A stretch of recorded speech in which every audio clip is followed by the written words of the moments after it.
Ever wondered what corporate governance is and why it's so important? Well, let's dive right in. Corporate governance is a system of rules, practices, and processes by which a company is directed and controlled. It's the framework that shapes corporate decision-making and performance, ensuring that a company stays on the right path. Think of it as a compass guiding a ship in the vast sea of business. It helps companies set strategic goals and ensures they're met, while also providing a safeguard against mismanagement. Corporate governance plays a crucial role in protecting shareholders' rights too. It ensures that the interests of those who have invested their hard-earned money into a company are well taken care of. But it's not just about shareholders, it's also about transparency and fairness. Good corporate governance ensures companies operate in a fair and transparent manner, fostering trust and credibility. So, in essence, corporate governance is the backbone of any successful corporation. Now that we know what corporate governance is, why do you think it's so crucial? Well, corporate governance is the backbone of any successful business. It's the system that guides a company, ensuring it stays on the right path. It's like the rudder of a ship, steering the organization towards its goals, while also keeping it afloat amidst the turbulent seas of the business world. Corporate governance directly impacts a company's performance.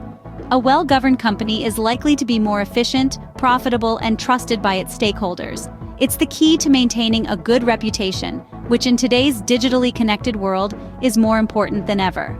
But it's not just about performance and reputation. Corporate governance also serves as a safeguard against corporate scandals. Remember, it's the framework that ensures ethical business practices are followed, providing transparency and accountability. Indeed, without effective corporate governance, a company is like a ship sailing without a compass. Like snowflakes, no two corporate governance models are exactly the same. Let's take a journey through the globe, examining three distinct models of corporate governance: the Anglo-American model, the European model, and the Asian model. Each of these models is shaped by its unique cultural, economic, and legal environment. First stop, the Anglo-American model, predominantly found in countries like the United States and the United Kingdom. This model is characterized by a strong emphasis on shareholder rights. The board of directors, elected by shareholders, has the ultimate responsibility for the corporation's performance. In this model, the market plays a significant role, with mergers and acquisitions serving as key mechanisms for corporate control and discipline. Next, we cross the Atlantic to explore the European model. This model is more stakeholder-oriented, taking into account not just the interests of shareholders, but also those of employees, customers, and the community at large. In countries like Germany, for instance, it's common to see employee representation on supervisory boards, reflecting the model's focus on balancing various stakeholder interests. Finally, we travel to Asia, where the Asian model of corporate governance takes center stage.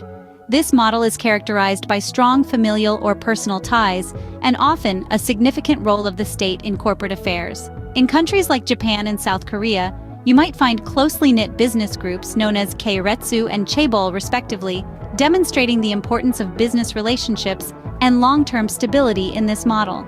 As we've trekked across the globe, you might have noticed that each model has its unique characteristics. The Anglo-American model emphasizes shareholder rights and market mechanisms.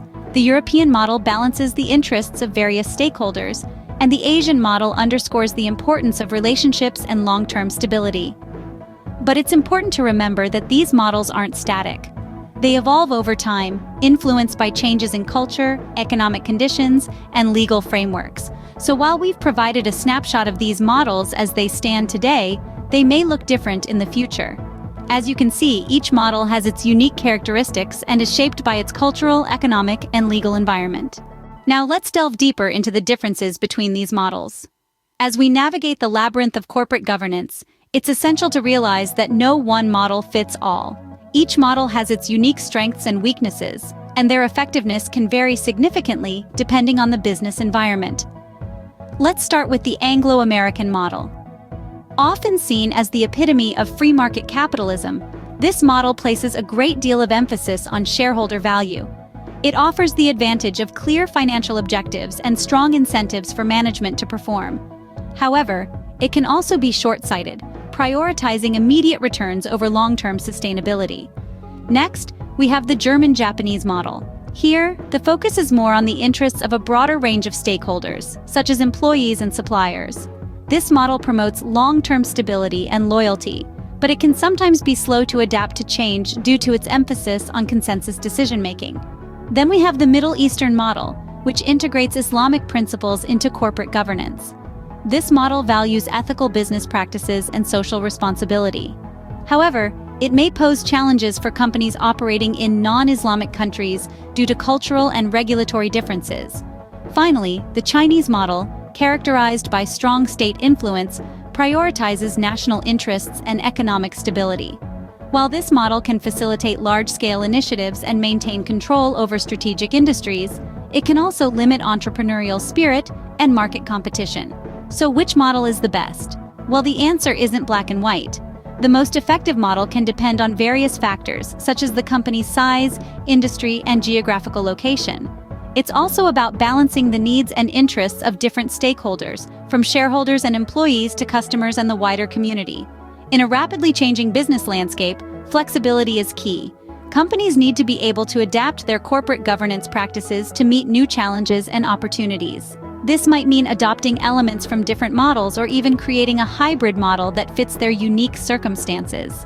Understanding these models helps us appreciate the diversity and flexibility of corporate governance. Now, let's wrap things up. Corporate governance, as we've learned, is not just a fancy term, but a fundamental framework for businesses. It's the system that dictates how a company is directed and controlled, ensuring transparency, accountability, and fairness. This system is not a one-size-fits-all, and we've seen how different models cater to varying business cultures and environments. Remember the shareholder model, prioritizing the interests of the shareholders, and the stakeholder model, emphasizing a broader set of interests? They each have their unique features and applications. And then there's the hybrid model, a fusion that allows for flexibility and balance. The importance of corporate governance cannot be overstated. It's the backbone of a company's integrity, guiding its decisions and actions. It's the assurance for stakeholders that their interests are safeguarded and that the company is committed to sustainable and responsible business practices. So next time you hear the term corporate governance, you'll not only know what it means, but also why it's so vital in the business world.